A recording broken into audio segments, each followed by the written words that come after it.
to see.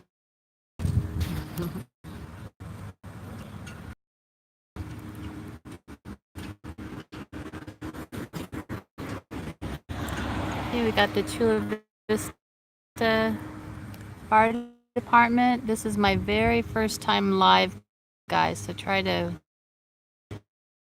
bear with me here. This is the, looks like they've got a lot of activity here. Whoops.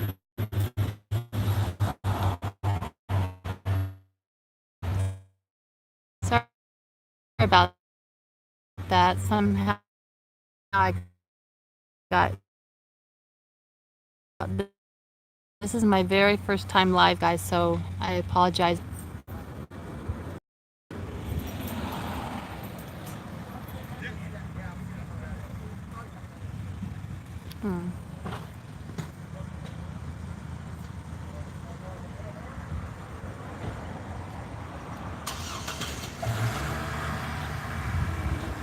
We've got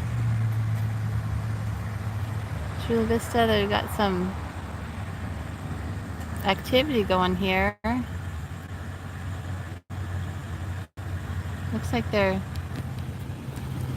I don't know what they're doing.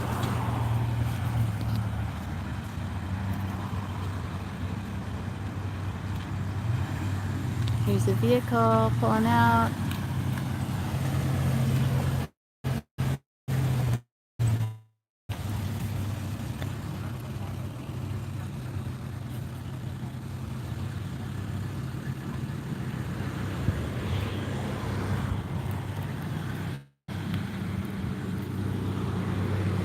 I have no idea about the chat or anything, you guys. Sorry.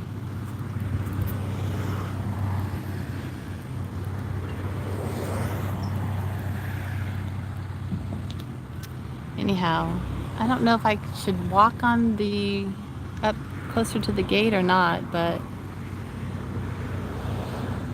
they're doing some kind of training.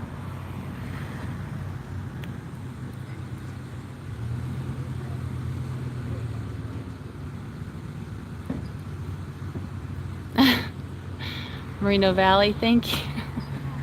You're my very first live chat. I have no idea what I'm doing, but here I am. I just saw a Moreno Valley news first. There's a big truck, a big rig that's pulled in around the corner too. I don't know if I should walk up there or not. I think I want to get some footage before they get kicked off. Lurking, that's what I'm doing, you and me both. What are they loading? Should I walk up to that gate? Is this driveway public?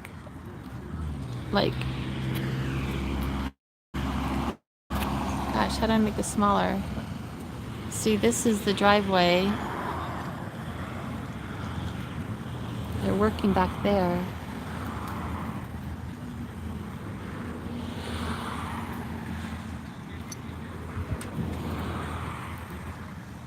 But the big rig that I saw was something I've never seen here before. So that's what made me kind of stop and... Should I walk up there? It says training. Let's see, what is that red?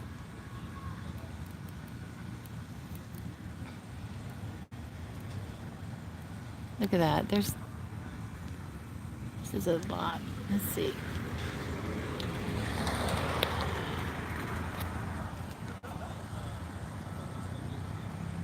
Well, I won't be rollerblading or skating. I'm not skating. I don't have any toy vehicles.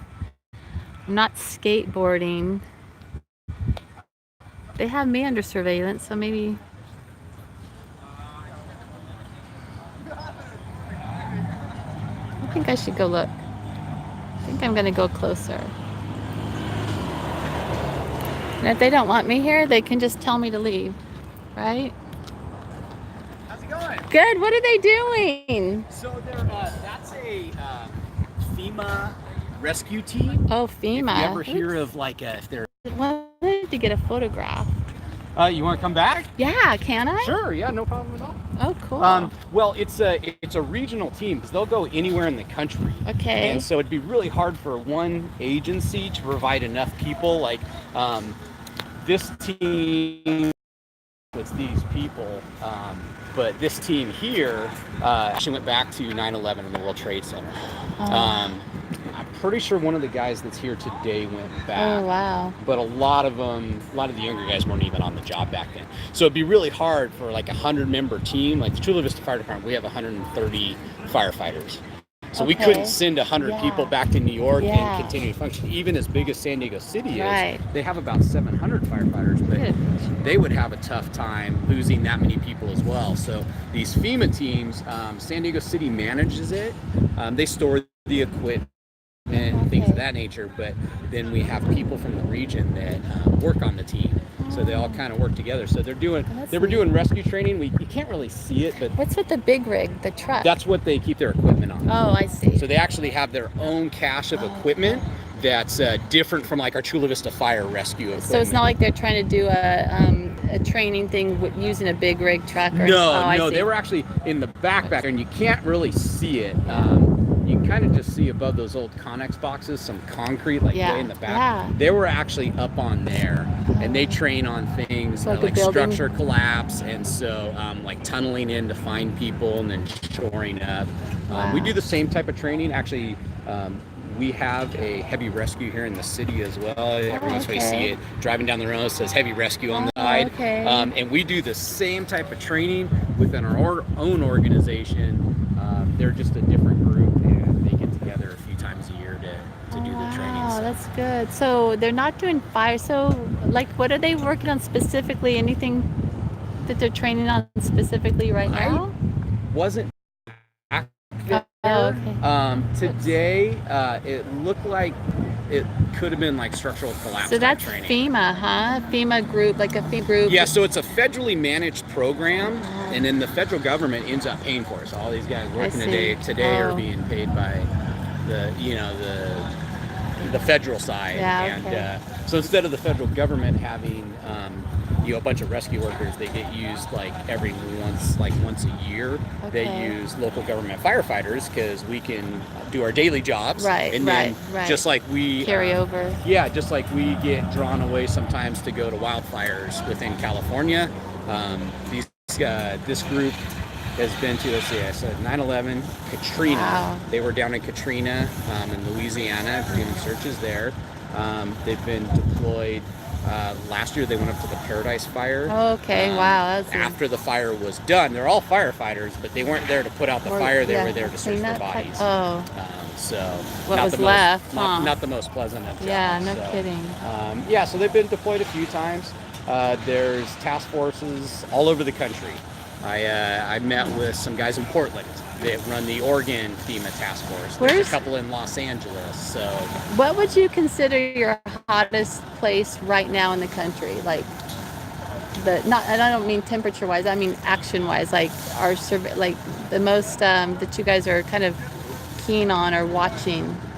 Is there anything for what type of anything, any kind of activity, anything kind of alerting you guys? Well, I would say in California, we really haven't had fire season set in. Like our wildfire season is normally because of the exceptionally wet winter that we had. So I think we're kind of watching right now because, at least here in Southern California, it's been hotter and drier the last 2 to 3 weeks, right? It finally started to get hot and dry.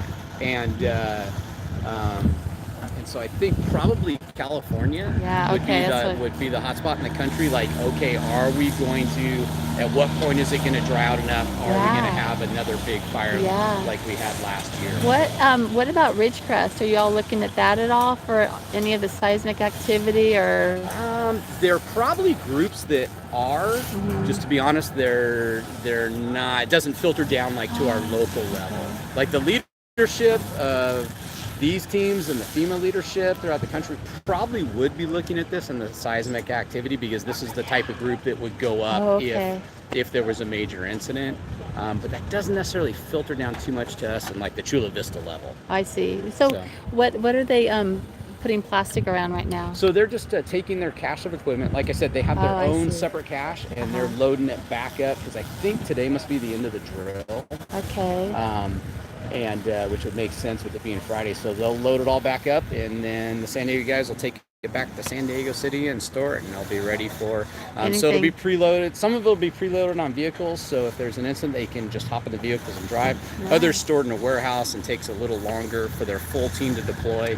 Can take a little bit longer. They could potentially fly out on military vehicle or military transports, like big military planes. They'll load their trucks up on there and flying back. Sometimes. And do they use the rail stations at all for travel, or no? Do they stay on the road? I've never heard of them using rail stations. I've heard of them driving and flying. Those are the two that I've heard of. Wow. So you guys, this doesn't look charred or anything. Like, do you do practice? No, we don't do any live burns in there. In the Connex boxes back there where you can see, we do live burns in that area. But this building wasn't constructed to burn in. And I saw vehicles with like concrete on them and stuff. Do you guys have a way to leverage things off of a vehicle if something heavy falls on it? Is that what I saw back there? It looks like a vehicle. Oh, like the one sticking up in there? Yeah. Yeah, these guys actually get to the point where they'll work with like heavy cranes and stuff like that. So. Wow, well, this is so interesting. Thank you so much for taking your time with me. Yeah, no problem. I'm just curious. Yeah, no worries. Go riding up here and stuff and see. Cool. And usually you go, it's very quiet. And today I saw activity, so I got excited about coming here and just checking things out. Sounds good. Yeah, Sounds well, good. I appreciate it. Yeah, Thank you. I'm Tim. I'm Stacy. Stacy, it's nice to meet you. Nice to meet you. Thank you for allowing me to listen in. Oh, you're welcome. You have a great day. Thanks for stopping by. Bye. Alrighty, bye-bye. Have a great day. Is this just overflow parking for the training? Yeah, that's how you, basically. Cool. Thank you. Yeah, have a great day. All right, so did any of you hear that? Gosh, I'm sorry. I was trying to make eye contact with him, so I didn't want to be rude and look away. And so I was looking at him, and my footage probably sucked a little bit, but watch me get me for jaywalking, guys. Anyhow, this is the same place that I went for, thanks Puget Sound. This is the same place that I brought my horse Matlock at and rode. But, so, see Chula Vista, I don't know, FEMA's here, you guys. FEMA training. So, FEMA, that's the same thing that happened up in Paradise. The FEMA camps rolled in before that place got put on fire. So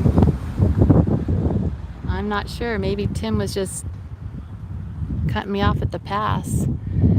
Who knows? But anyhow, FEMA being anywhere makes me nervous. But that's just me. But thank you for hanging, you guys. I'll do a follow-up to see if something happens. So I'm in San Diego County. That's Chula Vista. So if you hear a SoCal, like near the border, about 9 miles north of the Tijuana, Mexico border, if you hear that place going under, that's me. So anyhow, all right. Well, thanks, you guys. That's my first live stream. I don't even know really how to work this thing and how to turn it off. But thanks for showing up. Okay, you guys, take care. Be safe. Bye.